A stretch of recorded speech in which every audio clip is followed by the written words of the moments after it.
Well, that was definitely the easiest applause I ever got. Good evening, I'm Diane Lynch, and I am the Dean of the Park School of Communications at Ithaca College. Yay, yes, you're Thank you, that's lovely.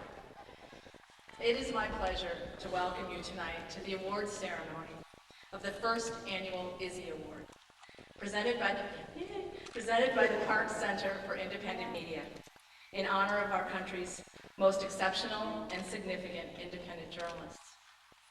I just want to take a few minutes to offer a few words of thanks to the people who made this special event possible. First, as is so often in the name of the public good, I'd also like to thank Jeff Cohen, who is the director of the Park Center for Independent Media.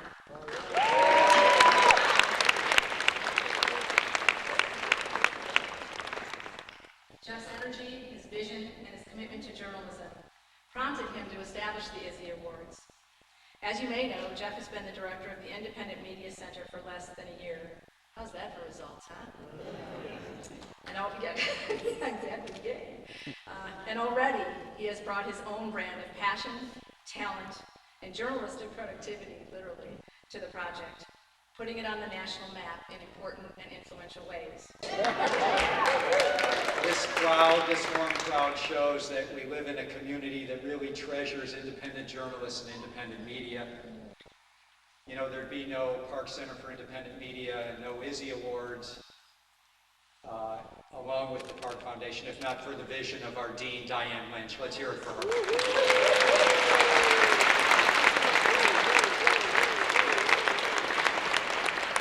Month after month, we're bringing the movers and shakers in independent media to our community, and our goal is to send Ithaca College students and graduates into successful, creative, entrepreneurial careers in independent media. One of our country's, many of you know me as having started the Media Watch Group Fair nearly 25 years ago. Media outlets. The Nation magazine was, the Washington editor in the 1940s was I.F. Stone. And during the Bush years, as the Nation's circulation had climbed, the joke at the Nation was, Bush is bad for the country, but he's great for the nation. And I have that same mixed emotion when I look at the horrible crisis inside corporate mainstream media, brought on by the internet and new technologies, brought on by economic recession, brought on by corporate greed and conglomeration. But that crisis has been great for independent media. Many outlets are expanding. A number of them are actually hiring journalists while the mainstream lays them off.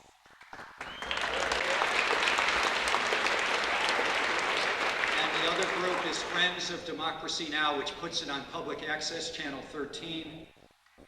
And they are here tonight. They're looking for your support and your volunteer energy and your donations. We're here to honor two of the real luminaries in independent media, Amy Goodman and Glenn Greenwald. And they are the stars today. We're going to hear their full speeches. Afterwards, we're going to have plenty of time for mingling amongst ourselves, mingling with the award winners, getting books signed. Amy, as you know, is on a book tour behind the paperback edition of Standing Up to the Madness, which had its official release today, and that book will be in this auditorium as soon as we're over. My fellow judges on this award were the San Francisco-based journalist Linda Jew. She heads the G.W. Williams Center for Independent Journalists, Generation 3.0. Before I turn over the stage to and the rest of the program to our award winners, I want to bring up quickly a special guest. He's the president of Catalytic Diplomacy.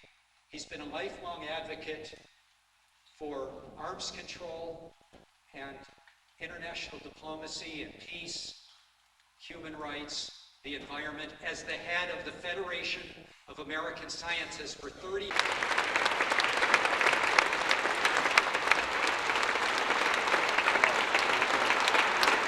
The selection committee appears to have been concerned with behavior.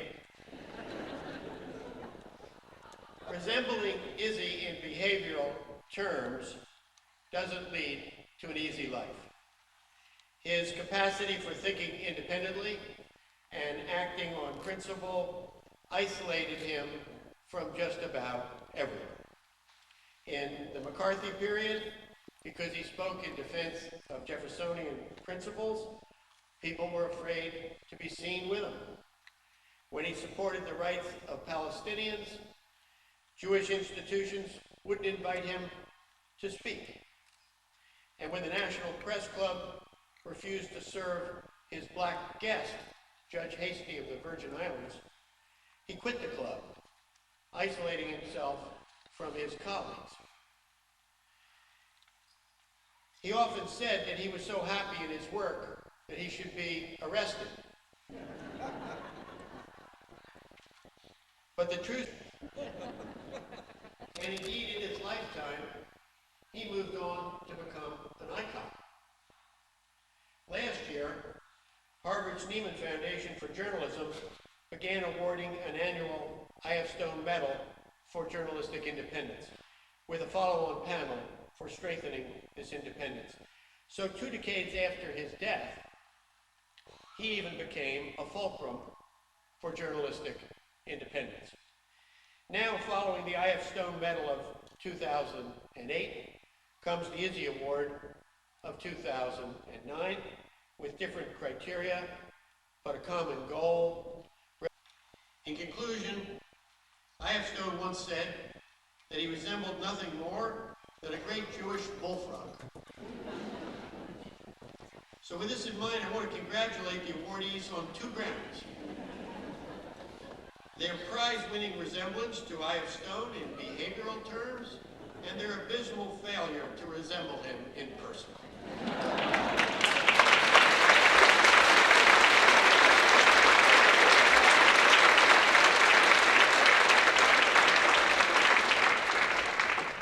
The award winners have a magic box there. They can lift up the ingredients. It's a piece of Chotsky frog. It's a bullfrog that croaks when you pass. You can make it croak if you want to. Anyway, I didn't want to preempt the plaque, but I wanted them to have something to remember the bullfrog. The most recent book is Great American Hypocrites. Constitutional lawyer and author Glenn Greenwald expressed the high stakes this way, Mr. President, and I quote, "The Bush administration will be gone in 11 months. But in the absence of some meaningful accountability, all of this will remain. If these theories remain undisturbed and unchallenged, and all of these crimes go uninvestigated and unpunished, that will have a profound impact on changing our national character and further transforming the type of country that we are," end of quote. And that is why we must not see these secrets go quietly into the good night. You know, even if you talk to journalists, they will tell you that they have in some sense lost the monopoly that they previously exerted on our political discourse. There are alternative voices now, because the internet enables people to construct their own platforms. What if all those people out there who supported Obama through the internet actually used that technology to send him a message, wait a minute, this is going the wrong way, we expect more of you than this? What would happen? I think that's one of the things that's going to happen if Obama is going to do anything other than essentially blend into the permanent political class in Washington. You actually saw a little bit of that when he first secured the nomination and then suddenly betrayed his commitment to filibuster any bill that contained telecom immunity. It created a real backlash among his supporters. There was a website that was the sort of center of his campaign, and it was a conduit of lots of anger, and the campaign heard that.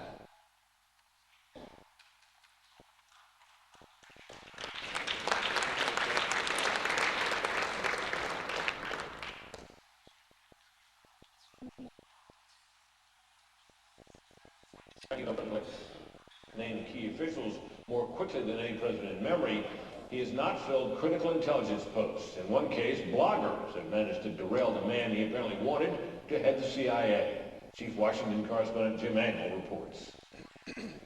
President-elect Barack Obama has shown almost perfect pitch in crafting his new administration, wisely choosing old hands instead of fresh faces, bringing the experience he lacked. There was no drumbeat of opposition to Brennan on the front pages or on cable. He was torpedoed by bloggers on the left, such as Glenn Greenwald. I think the Obama team would be foolish if they just ignored what happened on blogs. And I know for a fact that there are people high up in the Obama campaign and now the transition team who read blogs regularly. As a result, say knowledgeable sources, the Obama transition pushed Brennan to withdraw his name. As one intelligence veteran put it, their knees buckled. Greenwald and other bloggers blamed Brennan for condoning harsh interrogation methods as well as rendition. Form of blogging to new heights. He's as ideally suited to a blog as I.F. Stone was to a weekly newsletter, and his journalistic output has resonated from the very devoted and very active online community that he's built up into the mainstream media and into Capitol Hill. Like I.F. Stone, Glenn is his own boss. Glenn, like Izzy, has the prolific journalistic output that rivals about 5 mere mortals. And like I.F. Stone, as Jeremy was saying, I.F. Stone, who during the height of the witch hunts in the 1950s stood up for civil liberty, under Glenn Greenwald.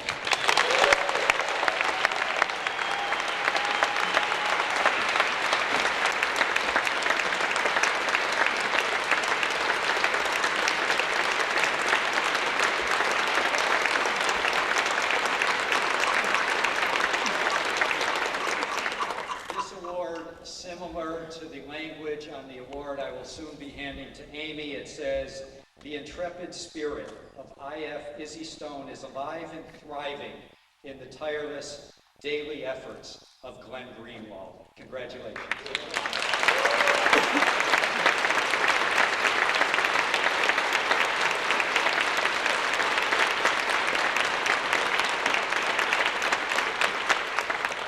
Thank you very much for that very warm and welcoming introduction to Jeff Cohen and the Park Media Center. I'm really thrilled to be able to be here and to receive an award that has anything at all to do with Izzy Stone, who really, in my view, pioneered what modern journalism ought to be, as well as to be able to share the award with someone like Amy Goodman, who I think is the living and breathing embodiment of what this term. It's actually a term that we ought not even recognize as something that is coherent or sensible at all. I mean, the concept of independence, the attribute of independence, is so inherent in what journalism is that if somebody uses the phrase independent journalism, it ought to strike us as some sort of ridiculous redundancy. I mean, how can you possibly have journalism without independence? It should be a phrase that need not even be ever used. Information to the public as a journalist without being independent. And so that term really ought not require the adjective independence before it in order to designate what it is that we mean, and yet it does. And in fact, if we use the term independent media or independent journalism, it doesn't actually strike any of us as odd at all, unless we really think about it, because the concept of journalism has been so distorted that in its default sense, if you just talk about journalism in its predominant form in the United States, you actually are describing an activity that doesn't have any independence to it at all. And so if you want to talk about journalism in its aberrational sense, in the sense in which it acts as an exception, you do need to specify that what we mean is not journalism, but a different entity, independent journalism. And I think that if you actually think about it that way, and the need to modify the term journalism with independent in order to explain what you mean, there's actually a lot of significance about how journalism typically in this country is practiced. So I think, the term independent journalism, because of that, as a reporter, he identified himself first as a member of what he called the establishment persuasion. He said, those of the establishment persuasion, of which I include myself, and he's certainly right about that. He's as central of a member of the establishment as it gets. And then went on to define what that means to be a member of the establishment. And this is what he wrote. By definition, Establishments believe in propping up the existing order. Members of the ruling class have a vested interest in keeping things pretty much the way they are. Safeguarding the status quo, protecting individual institutions can be healthy and useful, stabilizing and reassuring. That's him. That's not Amy Goodman talking about what corporate journalists are or me writing about what they are. That's Evan Thomas describing himself as a member of the establishment and then describing what the establishment is and what it does. And the reason I found that so significant is just imagine if you walked up to somebody who calls themselves a reporter and you were to say to them, so I don't really know much about your job. Tell me what function you serve. What is it that you do? And they would look at you and they would say, oh, well, I'm a reporter. I'm a journalist. And what I do is I prop up the existing order. I pretty much am devoted to keeping things more or less as they are. I believe in defending traditional institutions and safeguarding institutional prerogatives. You would look at that person like they were insane. How can you call yourself a reporter and yet think about what it is that you do? One of the really interesting things about that comment to me, the reason why I found it so significant is because it's extremely rare to actually hear reporters talking about what they think their job is and what they view their function as being. It's almost like one of the most secretive professions in the world. I mean, they purposely keep it amazingly opaque. Kind of ironic, given that they constantly parade around under the banner of disclosure and transparency, but it's amazingly unusual to actually hear corporate and establishment journalists talk about their own profession, or to respond to criticisms of what it is that they do. In fact, it's so rare that about 7 or 8 months ago, there was a 9,000-word expose on the front page of the New York Times by David Barstow, which revealed that the Pentagon, during the Bush years, had created a domestic propaganda program where they would literally take retired generals and feed them talking points with the intention of having those generals go and pose as being independent experts on the various network news shows and cable news shows. And instead of engaging in independent analysis, they would actually be there to spout Pentagon talking points. And in the sense that was happening, that was completely unamazing. What was amazing is how well documented it was, and the fact that the New York Times actually publicized it. It's very rare for media institutions to blow the whistle on one another. This was a case where they did that. Now, the reality is that the Nation, we referenced that earlier, actually wrote about that very problem, namely retired generals with all sorts of conflicts of interest pretending to be independent experts. They wrote about that all the way back in 2003, but that was just the Nation, so nobody paid attention to it. There's nobody in the Pentagon and the mainstream media. But this was a story that was actually on the front page of the New York Times, a major expose. And yet, literally to this day, not a single one of those networks that had been implicated by this story, that had basically been exposed, was passing on talking points from the Pentagon to their viewers by deceiving their viewers into thinking they were hearing from independent analysts. Not a single one of them has ever responded to that story on air or informed their viewers about the existence of this propaganda program that shaped and influenced what their coverage was in all sorts of ways. And I think that's pretty illustrative of how resistant corporate media are to ever discussing what it is that they do. Another example of that is that, I think it's pretty conventional wisdom, even among lots of people who don't necessarily view. George Bush's former press secretary wrote a book, and in the book, he actually mocked and criticized and derided the White House press corps, specifically in the American media generally, for being too deferential to the Bush administration. And think about how amazing that is, that a press secretary to the president, whose job it is to hate the media and to think that every criticism is illegitimate and unjustified and unfair, actually wrote a book mocking the American press for being too deferential and too meek and too mindless and too uncritical in how it reported on the Bush administration. He basically was accusing them of passing along the lies that were flowing out of his mouth like a waterfall without ever scrutinizing them, simply passing them along. Well, that was just too extraordinary an episode for the media not to address what Scott McClellan made. We were too deferential to the Bush White House. And actually, this is criticism that the left has been making for many years, that we didn't do a strong enough job in scrutinizing the claims of the Bush administration in the lead up to the war elsewhere. And I actually thought long and hard about that, he said, with this very sort of somber expression that he put on his face. He said he contemplated it a lot, and ultimately he decided that these criticisms were completely out of base. And the reason he said that criticisms are completely out of base is because it's grounded in expectation that what the media should have done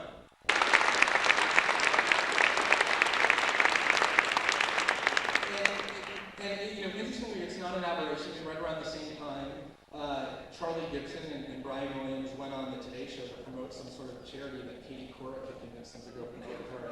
And it happened to be the week that Scott McClellan's book came out. That wasn't planned. And again, that hour had the three major networks anchored. I think ought to be the most basic function. Last example, you know, when I spent the first year or so after I began writing in 2005, 2006, writing about the complacent media, inevitably, invariably, the example that people would hold up, especially people in the media, to disprove the argument that we have a compliant and sycophantic press, is people would hold up the example of Tim Russert, and they would say, well, look at Tim Russert, he asks. The hardest, people are petrified to go on Meet the Press. I mean, those questions are so, politicians go on there and they sweat and he uncovers the truth. I mean, he was sort of held up as the example that proved that adversarial journalism in America was alive and well, and it was a ritual that our most powerful political officials would have to go before Tim Russert and be beaten down and exposed and uncovered. That was what always was said. That was how Tim Russert was held up and what he was claimed to symbolize. And during the trial of Louis Libby, it was one of those other very rare examples, like Scott McClellan's book, where the wall, where the curtain was pulled open on what the media did, because the media was very actively participating in the attempt to smear Valerie Plame Wilson and to ruin Joe Wilson's reputation. And so the media stars were the key witnesses of Louis Libby's trial, and Tim Russert was one of them. And one of the documents that came out during that trial was a memo from Kathy Martin, who was the top press advisor to Dick Cheney. And it was an analysis of the media options that Dick Cheney had. And at the top it said, when we want a message disseminated, we go on Meet the Press. And underneath that it said, Meet the Press is the ideal forum for the vice president to control the message. Adversarial journalism and illustrates what they see their role as. A couple examples that I want to highlight that sort of illustrate that what happens if you try and experiment. In 2003, Ashley Banfield went to Kansas State University and gave a speech, which I really encourage and recommend as highly as I can that you go and read. Just go to Google and enter Ashley Banfield, Kansas State University. And the speech that she gave, she'd come back from covering Afghanistan and come back from covering Iraq, and she basically said that the American media was not engaged in real journalism in the way that it covered war. It was engaged in pure propaganda, that it was concealing the deaths, the civilian deaths, that the U.S. military was causing, that it was silencing the voices of the people who were questioning the war, that it was allowing the government to propagandize about what the enemy was saying without actually hearing from the enemy itself, that it was giving a tiny slice of the war that was not just arbitrary, the tiny slice that it was showing due to the vicissitudes of war, but was deliberate because the American media corporations understood that their commercial interests were served by keeping good relations with the government and being perceived as being patriotic networks. That was the speech that she gave while she was a rising star at MSNBC. And her star collapsed almost immediately after she gave that speech. She was almost immediately demoted to an obscure spot on MSNBC, and thereafter fired, and she's now the host of some court TV program that if you can find, let me know, because I don't think anyone can. And that was an example where a reporter, a journalist, actually stood up and exercised some real independence, and the consequences were pretty swift and draconian, because independence is not something that is... The distinguishing features of Izzy Stone was that he vigilantly safeguarded his independence, which he understood to mean that he would produce a newsletter, which wasn't cheap. It wasn't, the internet didn't exist. You couldn't just go online and find an audience that way. You had to actually produce a newsletter and print it and write it and typeset it And yet he insisted upon producing a newsletter that was completely free of any advertisements in order even to avoid the perception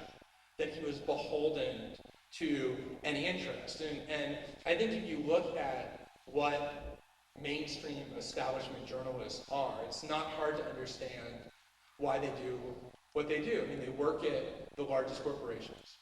Those corporations depend upon Thank you very much for listening, and thanks again to the Park Center for Independent Media for this award, which I truly consider the highest honor. Thanks.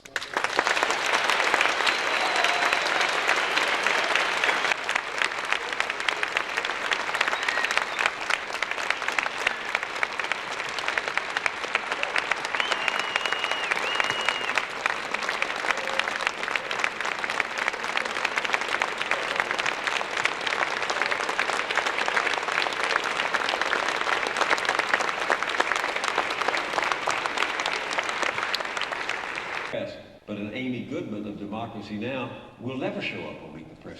What's behind that phenomenon? I think part of the reason is that if Amy Goodman came on Meet the Press, she would say all sorts of things that not only challenge the people on the program, but challenge what they have been saying over the years.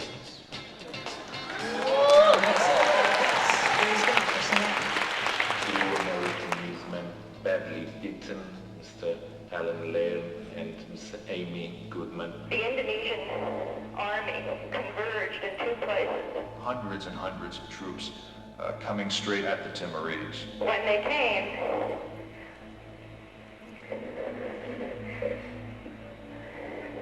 they opened fire on the people. I'm Amy Goodman from Democracy Now!, daily public radio and television program. I was arrested yesterday by the police, and along with my two producers. One of them, Nicole Salazar, had a camera. As she shouted, "Press, press," they said, "Put your face in the ground." I raced down here by foot. I went up to the riot police line. I said, "I'd like to talk to a commanding officer. This is all videotaped." And they took me, handcuffed me immediately, said, "You're under arrest." One thing before I answer that question, since you said all the executives are up at the top of the rock, I want to congratulate you, Chris, on 10 years of MSNBC, but I wish standing with you is Phil Donahue. He shouldn't have been fired for expressing an anti-war point of view on the eve of the election. His point of view and the people he brought on were well, we have the NBC memo. That was a secret memo that came out that said they didn't want him to be the face of this network, an anti-war face at a time when the other networks were way over. 70% of Iraqis say they want the U.S. to withdraw from the nation. Why don't you call for a total withdrawal? Well, I do, except for our embassy. I call for embassy and protecting our civilian contractors. You said a residual force would be yeah, but 10,000. well, no, I don't think that you read exactly what I said. What I said is that we do need to have a strike force in the region. It doesn't necessarily have to be in Iran. It could be in Kuwait or other places. But this was a speech about the economy. The war is costing $3 trillion, according to Stiglitz. Which I made a speech about last week. And that does it for this broadcast.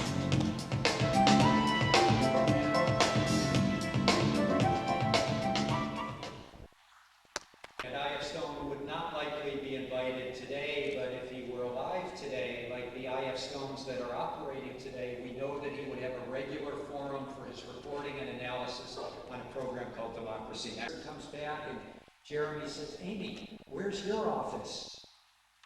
And Amy says, "You are in my office." Now, from that day to this day, through her talent and her tenacity, Amy has built up a daily broadcast of global reach and importance, giving voice not just to the policymakers, but their critics and often their victims. And when you look at Democracy Now! Today, and you see 24 employees, 24 staff members, you see 700 TV and radio stations, truly one of the indispensable independent media outlets in our country's history. You know of her bravery, Goodman.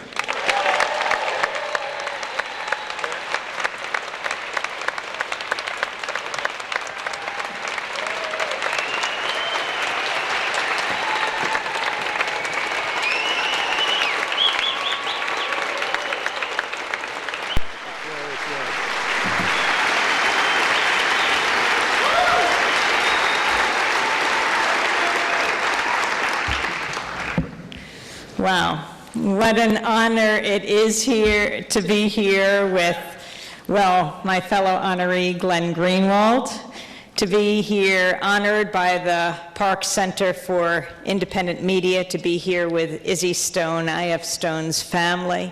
Thank you so much to Adelaide Gomer for all that she has done for independent media. It is...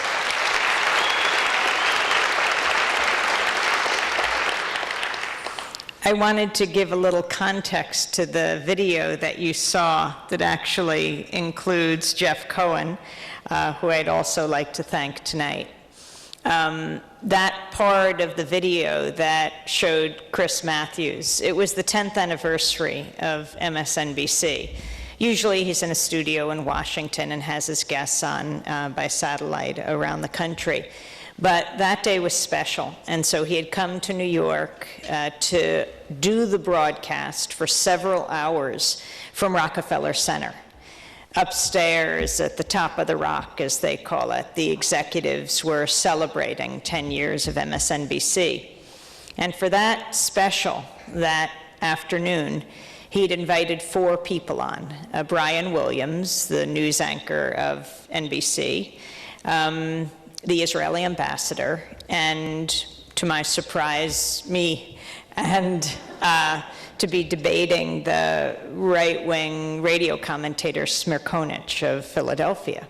And we did it outside in front of a crowd. And before I went on the air, I was home watching the beginning, and I saw there was this big crowd, and they were waving the American flag, and they were talking about the bystanders who were there to watch. And I thought, you know, I'm a New Yorker, I don't usually see people just waving the American flag, but I understood when I got to the program, because at the breaks, they said, if you want to be called on, you know, wave the flag. And of course, lots of people had things to say. It was an important time, and it was during the war in Iraq.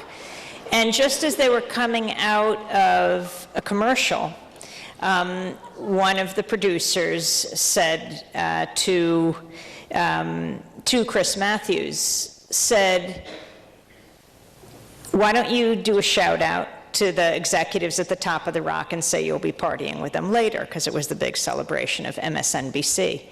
And so it was at that moment that I thought to also send a message to the executives at the top of the rock. So we came out of the commercial and everyone was waving the American flag, the bystanding New Yorkers. And as Chris welcomed the executives, I said, and asked me a question, I said, before I answer that question, I too wanted to just say to the executives, congratulations for 10 years of MSNBC. And congratulations to you, Chris, but it would be particularly wonderful if Phil Donahue were here as well, celebrating with you. Because you know Phil's story. You know, Phil, who did the Donahue show for, oh, how many years, was really at the top of his game, the precursor to Oprah, really brought up a lot of important issues over those decades with an audience of millions, particularly of women around the country. And then he came back to MSNBC right before the war, right before the invasion of Iraq. And he was doing a show with Jeff Cohen as his producer, where it was one of the only shows that you could watch on the cable networks that was bringing out voices of the anti-war movement. Sure, they had plenty of people who were pro-war, but they also brought out a different perspective that you might say represented the majority of people in the United States. And right before the invasion, on the eve of the invasion, this show that was the top-rated show for MSNBC was dumped. Phil Donahue was kicked out. And that's the issue I was raising. So when Chris, countered when I said it would be nice to be celebrating with Phil Donahue, I talked about the secret MSNBC, the NBC memo that had come out that we had gotten hold of, that I wrote about in my book, that said that when we were moving into war, they couldn't have this anti-war face as the face of their flagship show when the other networks were waving the American flag. in Jeff's book and in his speeches, he often talks about what it meant to do these broadcasts that had anti-war voices. Every time you had someone who was anti-war, you had to have two people who were pro-war in order to even get by as long as they did. Well, on Friday, you know, we're in the middle of a 70-city tour, and it's wonderful to be here in Ithaca on the day that Standing Up to the Madness is coming out. Yesterday, we were in Washington, D.C., and I was with Seymour Hersh at Georgetown. And at the beginning of last night's event, we honored Father Dan Berrigan.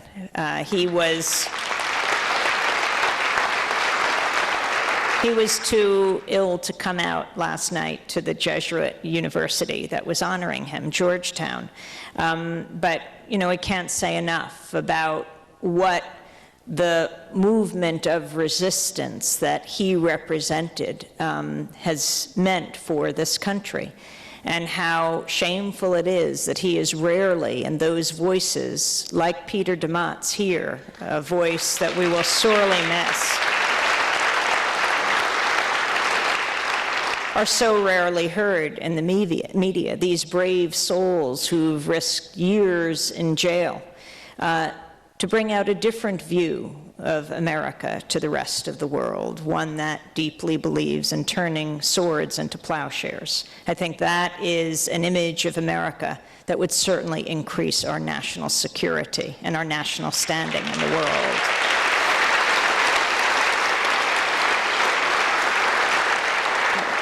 We'll go back tomorrow to New York, and on Thursday, Glenn and I will do a taping of Bill Moyer's Journal for Friday night. I hope you all tune in and let him know how you feel. The networks need to know how you respond to different voices on television. And then on Thursday night, I'll be in Cambridge. Friday morning, we'll be doing the broadcast from Boston, and my guest for the hour will be Noam Chomsky. So tune in to that. Jeff is often fond of saying that, you know, how they always had to have two pro-war advocates on for any anti-war voice they had. We don't have a very large studio when we interview Noam Chomsky in Boston, but as Jeff said, if it were MSNBC, they would need 23 people to counter Phil, to counter Noam, and they never had a studio big enough. But very seriously, we need a media that presents the full spectrum of opinion. We need a media, not only public broadcasting, but the networks that follow in the tradition of Pacifica Radio. Pacifica was founded 60 years ago on April 15th. I'll be in Berkeley celebrating 60 years of Pacifica, the first station, KPFA. And many of you, I know the tradition of Pacifica. It was founded by Lou Hill, a war resister, who came out of the detention camps and said there's got to be a media outlet not run by corporations that profit from war, but run by journalists and artists. And that's how Pacifica was born. The first station, KPFA, in 1949. The second station, KPFK, in 1959. WBAI in New York in 1960. In Houston, KPFT in 1970, and WPFW in Washington in 1977, the 5 Pacifica stations.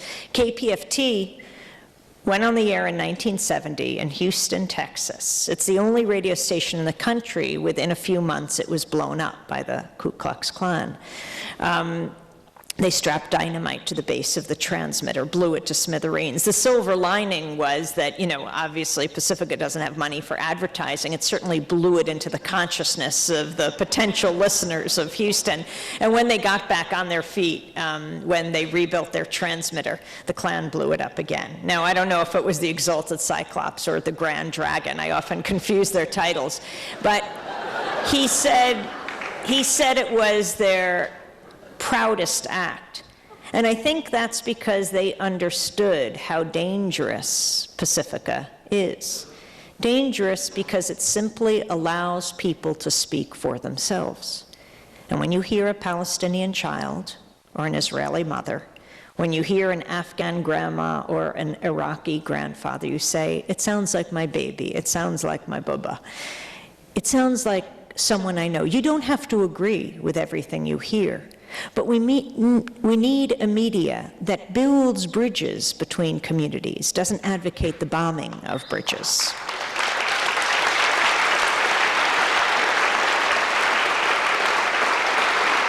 When you hear someone speaking for themselves, it breaks down the stereotypes and the caricatures that fuel the hate groups. It's the beginning of a dialogue of understanding. I see the media as a huge kitchen table that stretches across the globe, that we all sit around and debate and discuss the most important issues of the day: war and peace, life and death. And anything less than that is a disservice to the servicemen and women who are sent off to kill or be killed. They can't have these debates on military bases. They rely on us in civilian society to have those discussions that determine whether they will live or die. Anything less than that is a disservice to a democratic society.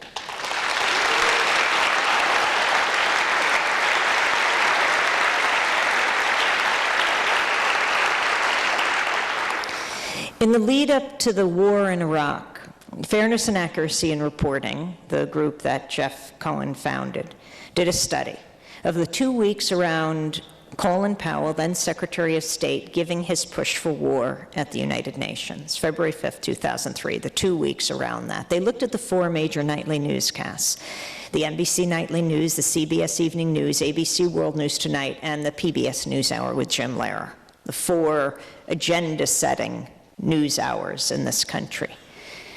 There were 393 interviews done around war. Guess how many were with anti-war leaders? 3. 3 of almost 400. That is no longer a mainstream media. That is an extreme media beating the drums for war.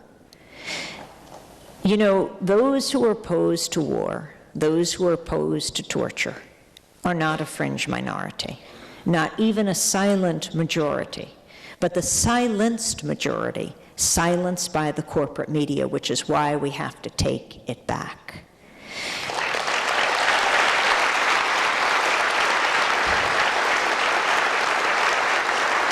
The media are the most powerful institutions on earth, more powerful than any bomb, more powerful than any missile. And the Pentagon's deployed the media, which again is why we have to take it back. Deploying the media, the embedding process, I believe, has brought the media to an all-time low.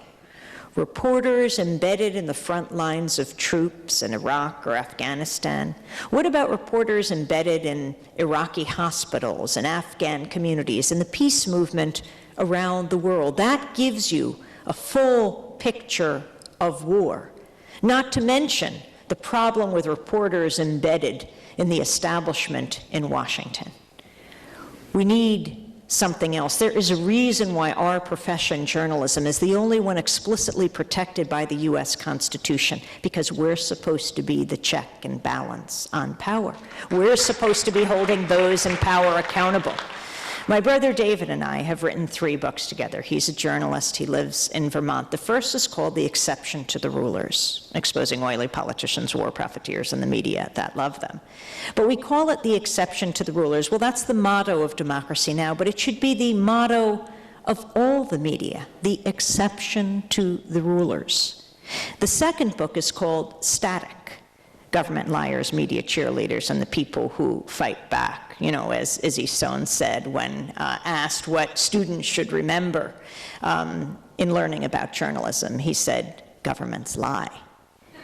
Well, we call the book Static because even in this high-tech digital age with high-definition television and digital radio, still all we get is static.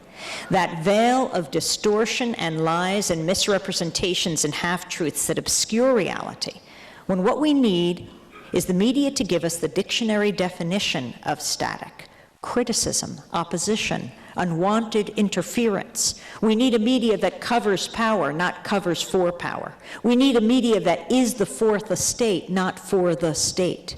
And we need a media that covers the movements that create static and make history. because the media ices out movements.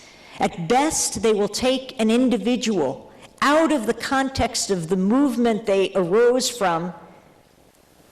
They will bring you what that person says, and you have no sense of the mechanism of social change, where that person comes from. They will also later on, idolize certain people, but at the time they are speaking when it makes a difference, God help them, like Dr. Martin Luther King.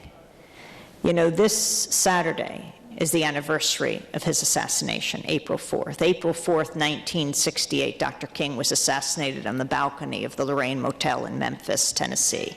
He was there to stand with the sanitation workers, the ones holding those posters that said, "I am a man." He knew it was very dangerous. He'd already been driven out by the violence, but he went back over the objections of many in his staff. He felt if he couldn't stand with these men, what hope would they have? He went back.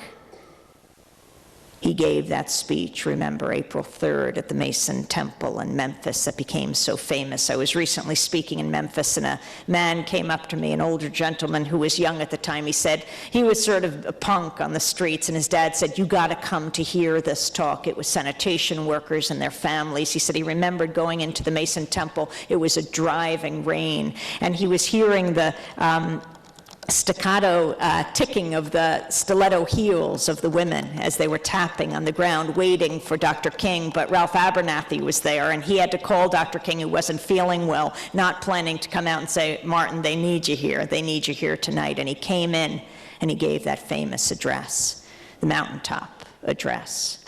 Well, a year to the day before Dr. King was assassinated, he was in New York on April 4th, 1967, at Riverside Church, giving his now famous Beyond Vietnam speech, or some call it the Why I Oppose the War in Vietnam speech, where he talked about the country he loved, America, being the greatest purveyor of violence on earth. Many, even in his inner circle, told him not to speak out against the war. He had accomplished so much. He had an ally in the White House, right? That President Johnson had been forced to sign the Voting Rights Act, the Civil Rights Act. He was standing with Martin, with Dr. King. Why take him on the war? This was not the issue of the civil rights movement, and Dr. King said no. He said, "I care about brown babies abroad like I care about them here at home. I care about militarism and racism. I care about materialism," he said. And he had to take it on, even if it did isolate him, even if it did, as Jeremy Stone was saying, make him lonely. He had to speak what he believed. And he gave this powerful address against war. What did Time magazine call the speech?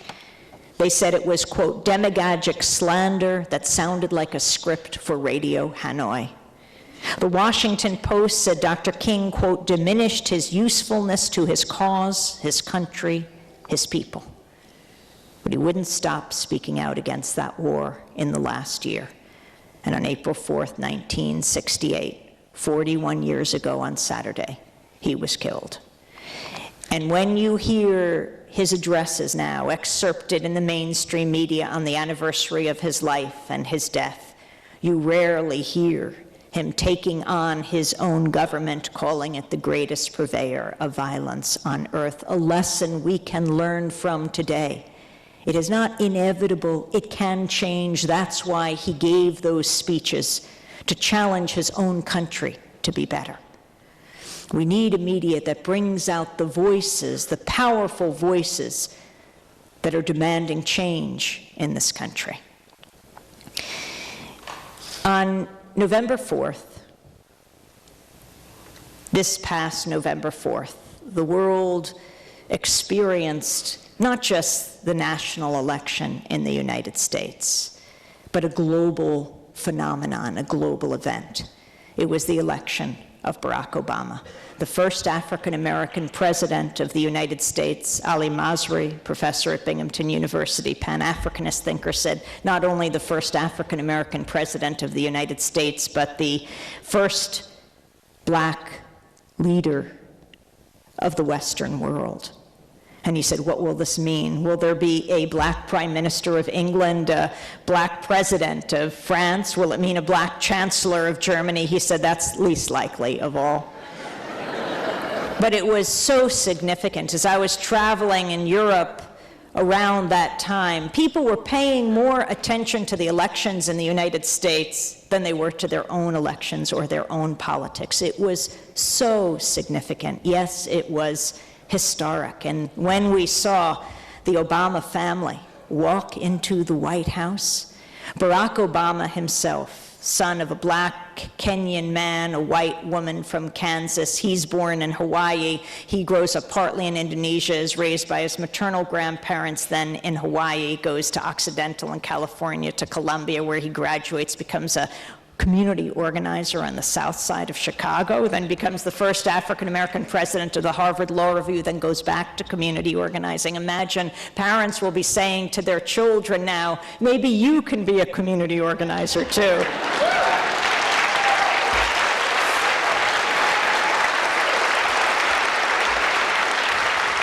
Now, we know that the Gradys have been telling their children that for a long time, but now they become mainstream. Imagine, maybe you can become president of the United States if you're a community organizer. I mean, a new model of what it means to be an active citizen, an admirable citizen, a patriot in this country. Yes, the paradigms are shifting, there's no question about it. And to see the Obamas walk into the White House, Michelle LaVaughn Robinson Obama, her grandfather from South Carolina, came up in the Great Migration North and settled in Chicago. She, a descendant of slaves, which makes their children, Malia and Sasha, descendants of slaves, going in to live in the White House, the most famous house on earth, built by slaves. Remarkable. Can President Obama redeem the White House? Well, really, it is not just up to him. Which makes me think about another house not far from there in the eastern shore of Maryland. Well, makes me think as we talk about movements of Frederick Douglass. Frederick Douglass, born in the eastern shore of Maryland, the most famous abolitionist in US history. He was enslaved as a youth and a teenager. It might not surprise you to know he was a troublemaking slave. And so he was handed over to a slave breaker, a man named Edwin Covey, to break him.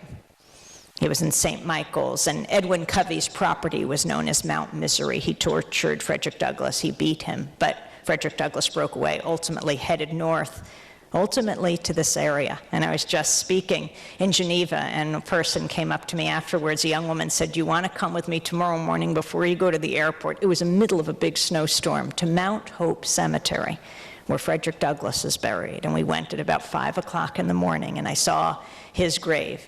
And then I said, I'm going to miss my plane. She said, no, you got to come with me across the cemetery. And so we trudged through the snow, and then we started running. And there she showed me the grave of Susan B. Anthony, Frederick Douglass's close friend. And I thought about the movements that have shaped this country. And then I went to the airport and missed my plane. It didn't matter that one wing of the airport actually is named Susan B. Anthony Airport, and the other wing is the Frederick Douglass wing of the airport. It didn't help when I begged to get on the plane and talked about being at the cemetery. None of the workers helped me there, but it was so inspiring. Now, that property where Frederick Douglass was tortured, Mount Misery, is owned by Donald Rumsfeld.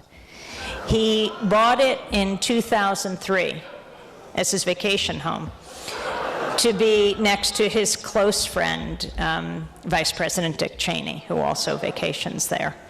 And after I learned this, I told the story a lot everywhere I went. And, I did research on it. It did seem to be true, not just web lore, but I thought, I'm a journalist. I really better go and look at this, check this out with my own eyes.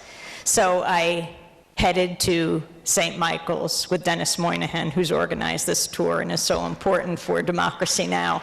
And we drove to St. Michael's. We didn't know where to find the Secretary of Defense's home, but I saw an organic coffee shop. I thought they'll tell us the truth. So they said, you go out back, you have a car, right? I said, yes. And he said, you drive back, and there's Mount Pleasant Road. Don't go down that road. And you make a left, and then you make a right on Mount Misery Road, and he's at the end of the road.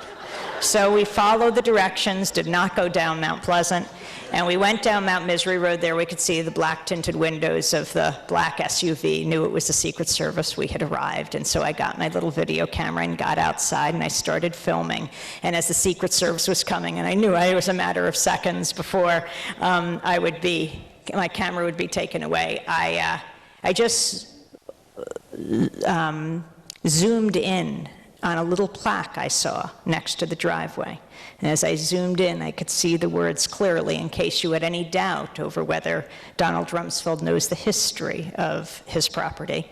Right there in a stake in the ground, it says Mount Misery. So then we headed over to the local black church, an ancient black church right there in St. Michael's. It was Sunday morning. Folks were just about to have Mass. They were having Sunday school, and the older folks were sitting in the sanctuary. I went up to a woman and I asked her, what do you think? About Frederick Douglass being imprisoned here, being a slave here on the property at Mount Misery, and she's nodding her head, that is now owned by Donald Rumsfeld. She said, I can't comment right now, we're in church.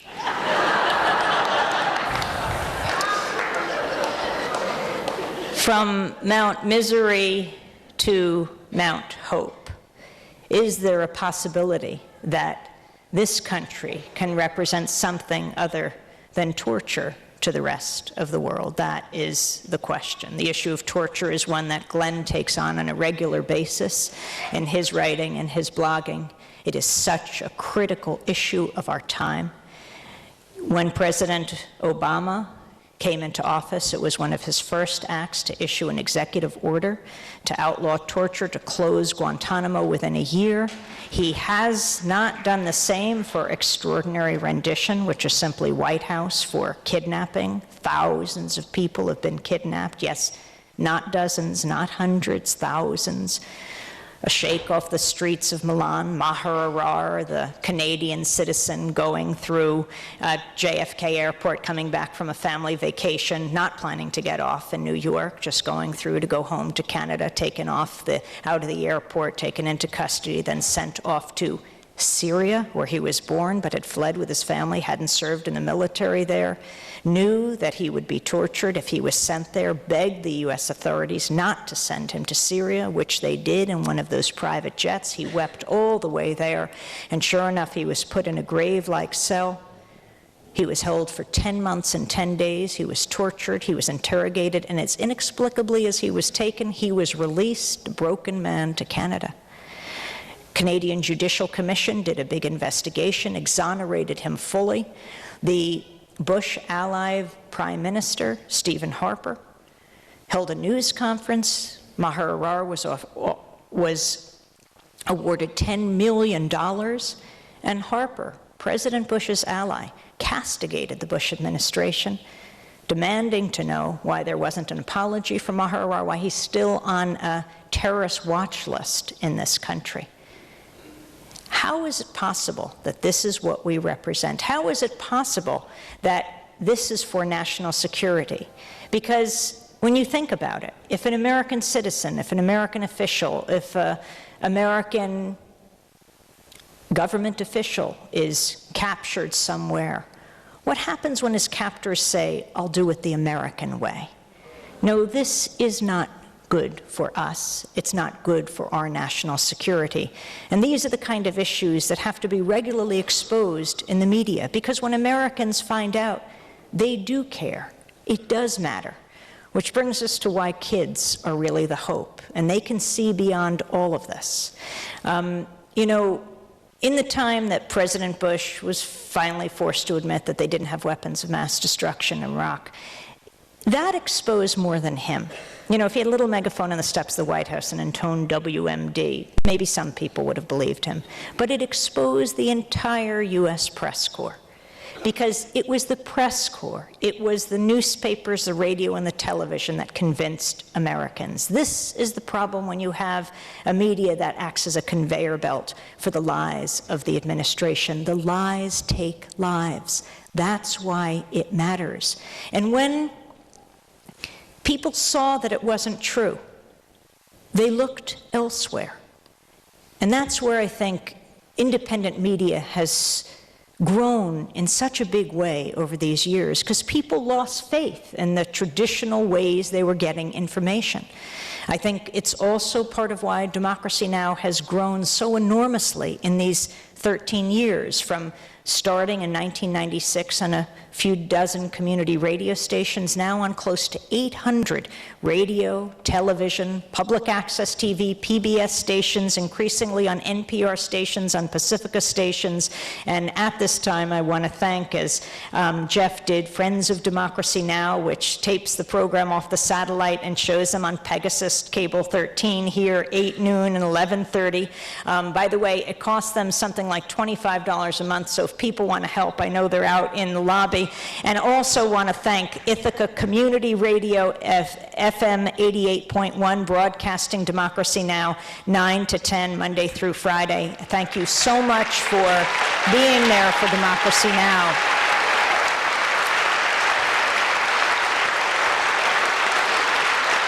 We have to protect all these independent media outlets. It's so interesting as newspapers die around the country. Rocky Mountain News was just about to celebrate 150 years, survived the Depression, floods, but could not survive through this year.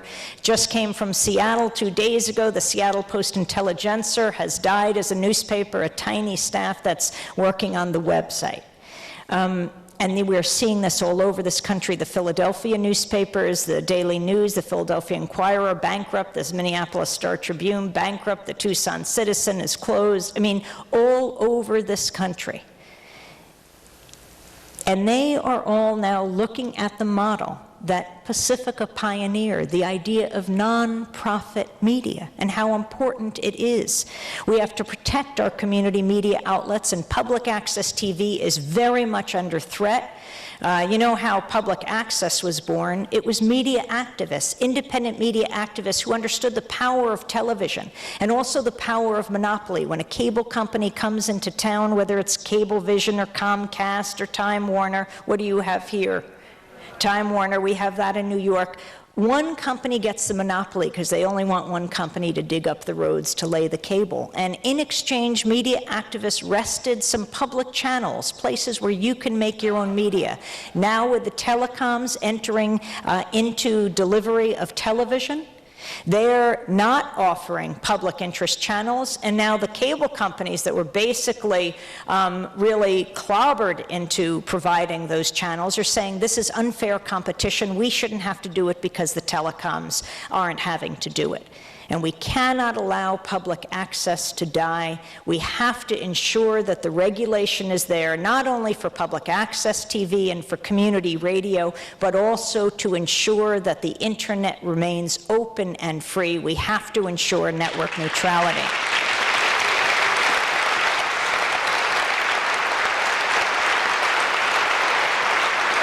But speaking of torture, the voices of the young are so important. A story we did on Democracy Now! A while ago. It was the story of some presidential scholars. You know, there's this program in this country that, well, the best students in each school, I don't know how that's determined, but 3 students from every state are sent to Washington, D.C. in their senior year to meet the President of the United States. It's called the Presidential Scholar Program. And this happened a few years ago under the Bush administration, and we interviewed 2 of these young scholars. You know, this was their big moment. They were going to meet the President, happened to be then George W. Bush at the time, and they went to Washington, D.C. They were going to meet him in the Rose Garden.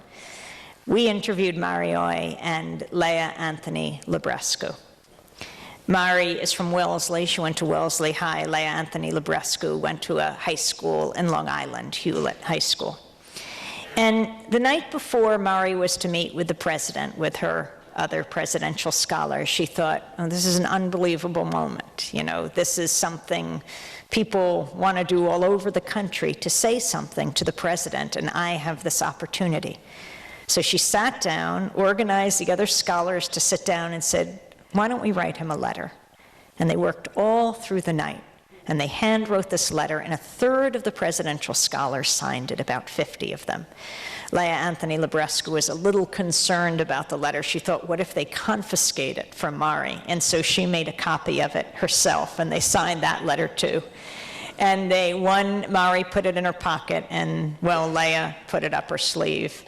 And they went to the Rose Garden, and they met President George W. Bush. And he said to them, the decisions you make today will determine the rest of your lives.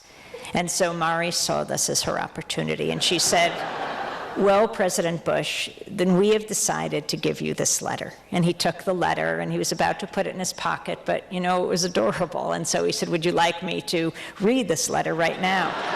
And she said, well, that would be your decision, President Bush. And so he opened the letter, and he started reading quietly. And he looked up, and he said, we do not torture.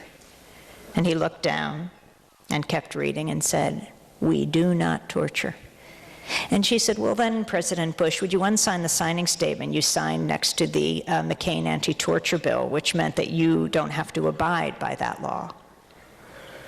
And then a student, one of the presidential scholars from Montana, he chimed in and he said, President Bush, we can represent something better than torture to the rest of the world.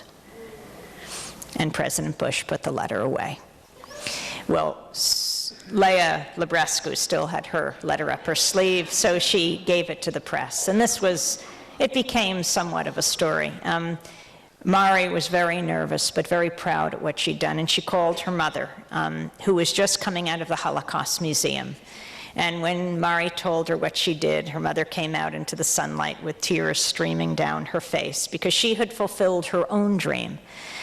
Mari's mother had been a presidential scholar 40 years ago in 1968, and she had wanted to tell President Johnson that he should end the war in Vietnam, but her favorite teacher told her it wouldn't be polite, and so she'd remained silent. Mari had fulfilled her dreams, and Mari further understood how important what she was saying was, because her grandparents were interned in World War II in the Japanese detention camps. These kids have something very important to teach us. Leah Anthony Librescu knew just also what she was doing. Her middle name, Anthony, is for Susan B. Anthony. Her parents have something very much to be proud of. And the kids came on the show and they talked about what they had done. And when I asked why they did it, they said they didn't really feel they had a choice. I think that's a great deal to be hopeful for right now, especially with the stakes so high in this country. Global warming,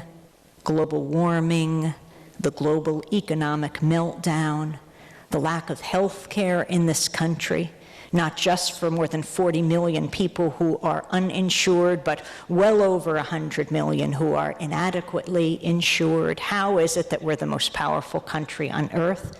But these are the problems that we face today.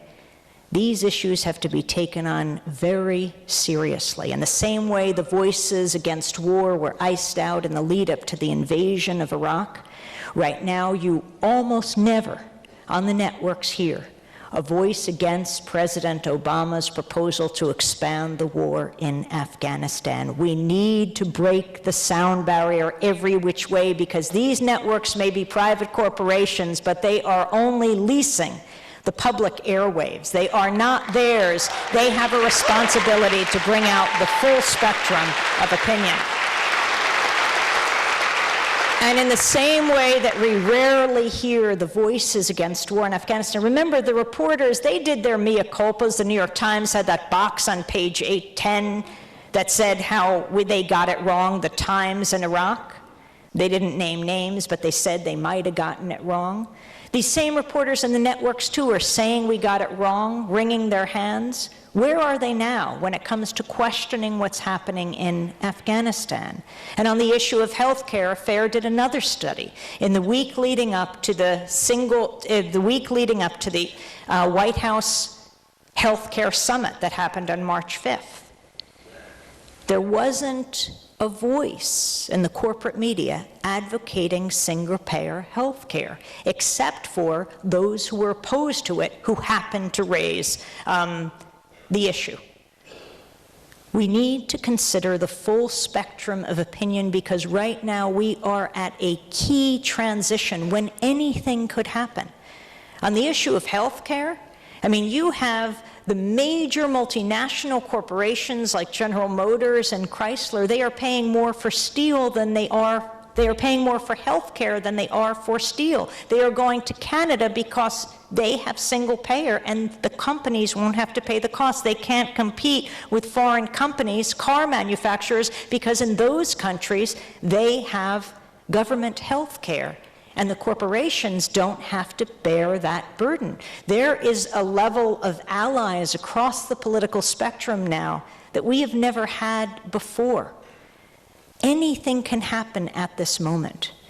I mean, it is not up to the single individual in the White House. Think about how he got elected. Millions of people came out that had never voted before. I think, 67% of Latinos voted for Barack Obama, 95% of African Americans, 70% of single women, now noticed as a voting bloc, voted for Barack Obama.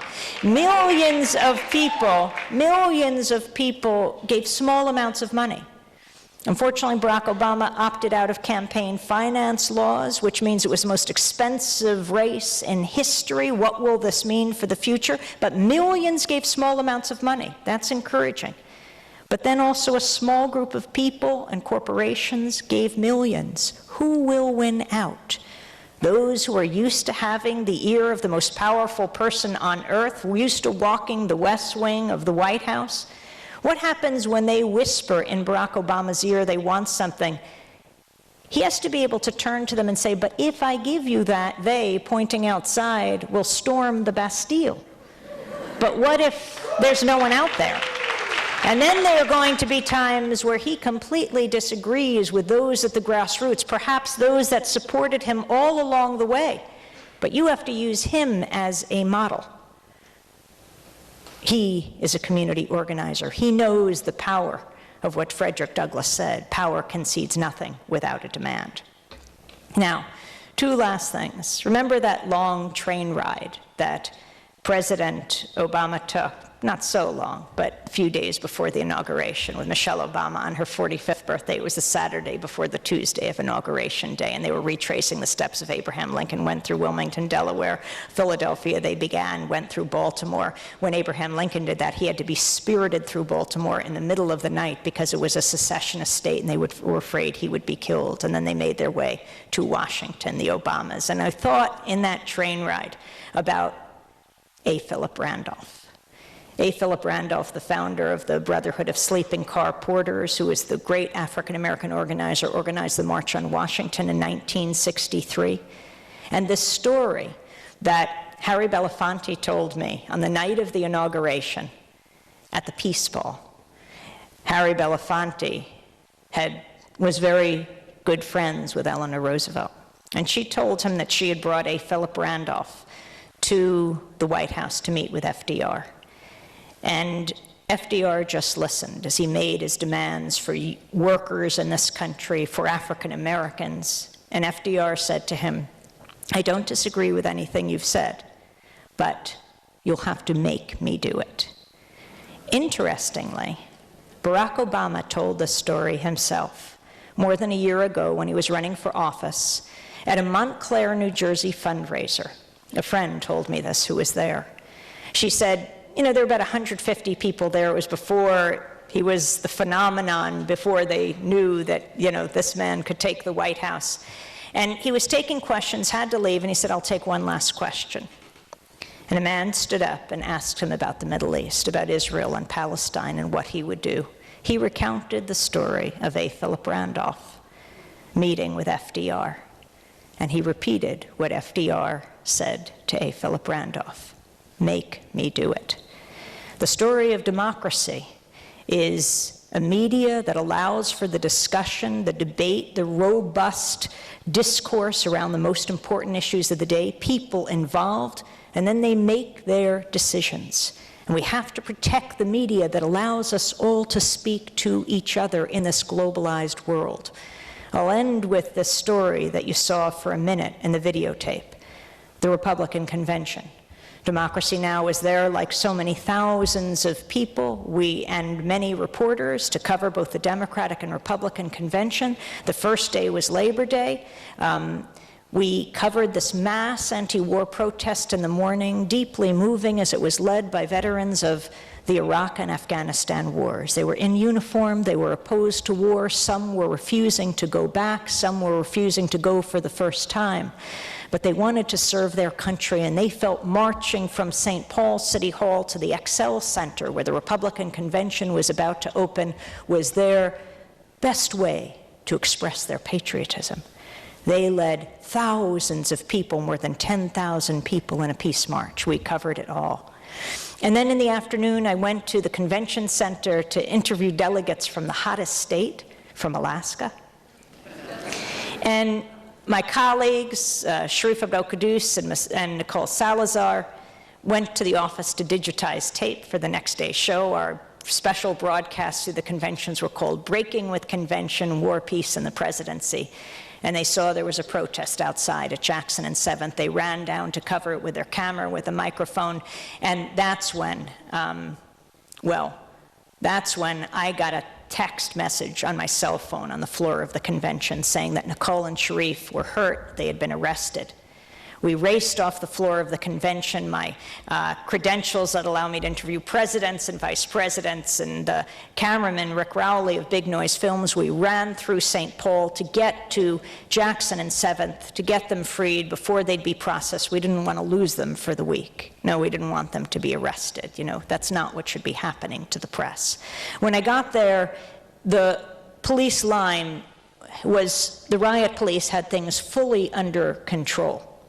And I ran up to them, they could see my credentials, I explained who I was, and I very quickly said, we have 2 reporters inside, 2 producers, they too have credentials, we need to have them released, can I speak to your commanding officer? And that's when they ripped me through the line. Within seconds, they pulled my arms behind my back, they handcuffed me with those rigid plastic handcuffs, threw me up against the wall and pushed me down on the ground. And I was arrested. I was charged with misdemeanor interference with a peace officer, I think they said. If only there was a peace officer there. And then I was looking desperately for Nicole and for Sharif. I heard they'd been bloodied. I couldn't find Nicole, but I did see Sharif across the parking lot. I demanded to be brought to him. Finally, they brought me to him. I could see that his arm was bleeding. His arms were behind his back, though. He was handcuffed, and he had his credentials dangling over around his neck. We stood there. I was saying to all the officers around us, every level, from federal to state to local authority was there, you must release us. You can see that we are reporters. We're simply doing our jobs. You can see our credentials, at which point the Secret Service came and ripped the credentials from around our neck. And then I was put in the police wagon. There was Nicole with her credentials around her neck. She was handcuffed. She told me what happened. They'd run down to cover the protest. They were in a parking lot. The police came at her very fast. They were saying, on the ground, on the ground. They were saying, move, move, but she couldn't because this was a parking lot and she was up against the parked cars. They got her down on the ground, face on the ground. They had their knee or boot in her back. They were pulling on her leg, which meant her face was bloodied. And what's the first thing they did when they got her down? They took the battery out of her camera, if you had any idea about what it was they wanted to accomplish. Sharif was right next to her. He's a very cool guy. He was telling the police to calm down. They kicked him up again. They pushed him up against the wall. They kicked him twice in the chest. They got him down, and they handcuffed him. They faced PC felony riot charges. That's probable cause felony riot. And they were taken off to jail. I was taken to the police garage, to the protest cages. Now the videotape, and this is where independent media comes in, and this is where a globalized media that is unfettered, that is open access to all as long as it lasts, and that's going to be dependent on you. A videotape of my arrest, 40 seconds of it, was put up online immediately. It was the most watched video for the 2 first days of the convention. And the response to our arrest was enormous. We didn't know this, we were in jail at the time, but within a few hours, we were ultimately released. It's interesting because Sharif was in jail with an AP photographer who was not released at that time. It just shows the power of grassroots pressure, and it shows what happens when you flash a spotlight on injustice. Just as we had done Tuesdays before when we came into St. Paul and heard that Eyewitness Video, the group that monitors police behavior at the Republican convention in 2004, and then had come to do the 2008 convention, they were detained in a, quote, preemptive raid.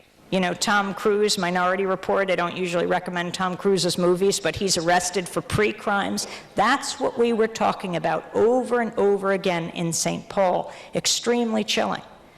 But we were able to get out, and that night when I was taken back to the convention center to speak to the networks about what had happened, an NBC reporter was standing next to me as I told my story. Afterwards, when they turned the camera off, he said, "I don't understand, why didn't I get arrested?" he said. And I said, "Oh, were you out there covering the protests?" And he said, "No." I said, "Well, I'm not being arrested in the skybox either." I said, you know, like Woody Allen says, 90% of life is just showing up. You got to get out there. And why is it important to get out there? Well, it is not just a violation of freedom of the press, you know, when they give us a record for putting things on the record. It's a violation of your right to know, to make the decisions that not only determine what happens in this country, but determine what happens all over the world. These conventions are supposed to be celebrations of democracy. Our job is not just to record the orchestrated message from the convention floor, but what's happening in the corporate suites and what's happening on the streets. Democracy is a messy thing. It's our job to capture it all. More than 40 journalists were arrested that week. Hundreds of people were arrested as well. Ironically, just down the road was one of the 25 remaining typeset copies of the Declaration of Independence on display at St. Paul City Hall. And, you know, after the clouds of pepper spray cleared, after the people were clubbed and tear gas, attacked by police with concussion grenades, it's really important to remember the words of one of the signers of the Declaration of Independence. They who can give us essential liberty to obtain a little temporary safety deserve neither liberty nor safety. The words of Ben Franklin. I want to just end with a quick story where we begin Standing Up to the Madness, our last book. People, ordinary people all over this country who stand up in extraordinary times and resist. It's the story of the White Rose Collective, and this is where I'll end. You know, a few years ago in Times Square, and maybe some of you were there on the anniversary of the invasion, people stood 24 hours a day intoning the names of the dead in Iraq, as many names of Iraqis they could get. More than 1 million Iraqis have died, according to a number of studies from Johns Hopkins and Lancet Medical Journal and Columbia University. More than 1 million Iraqis. People intone the names of Iraqis, of reporters, of U.S. soldiers. More than 4,000 have died. And they read these names from morning till night, every day. And they gave out white roses, hundreds of them. Why white roses? Well, it goes back to the White Rose Collective, World War II. Brother and sister, Hans and Sophie Scholl, and their professor, who, together with a group of other students and professors, said, what can we do in the face of the Nazi atrocity? They were German Christians, they weren't Jewish. And they decided the best they could do was get out information so that the Germans would never be able to say, we didn't know. And they published a series of 6 pamphlets. On the fourth pamphlet were written the words, "We will not be silent." Hans and Sophie Scholl and their professor were arrested by the Nazis, the Gestapo. They were charged, they were tried, they were found guilty, and they were beheaded. But that philosophy, that motto, should be the Hippocratic oath of the media today. We will not be silent. Democracy Now!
I want to extend two invitations while you're standing. Number one, see you at the next Izzy Award. You're invited.